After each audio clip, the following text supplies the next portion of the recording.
Hello, আমি পায়েল।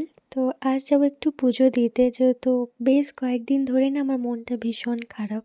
আর মধ্যখানে আমার মায়েরও শরীর ভীষণ খারাপ। তো মন আর মা এই দুটো যদি খারাপ থাকে না, পৃথিবীর সব কিছুই যেন খারাপ আর অসুস্থ লাগে। কোনো কিছুই যেন আর ভালো লাগে না, ঠিক লাগে না। তো মনটা এত অশান্ত আছে, এতখানি খারাপ লাগছে। কিছুই যেন ঠিক নেই আর কিছুই যেন ভালো লাগছে না। তো আমাদের শেষ ঠিকানা, শেষ ভরসা তো আমাদের মাই না, মানে আমাদের ভগবান আর কি।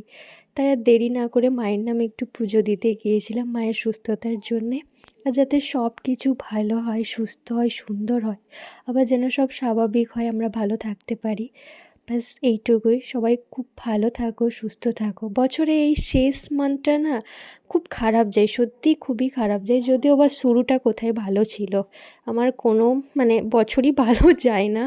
আর এই ইয়ারও একদম এই ইয়ারের মতন খারাপ মনে হয় না কোনো ইয়ার গিয়েছে। যাই হোক, আমরা ক্যামেরার সামনে যতটুকু প্রকাশ করি মানুষ তো আমাদেরকে ততটুকুই জানে, কিন্তু ক্যামেরার বাইরেও সবারই একটা আলাদা আলাদা জীবন থাকে, তাই না? তো চলো আজকে আসি, টাটা।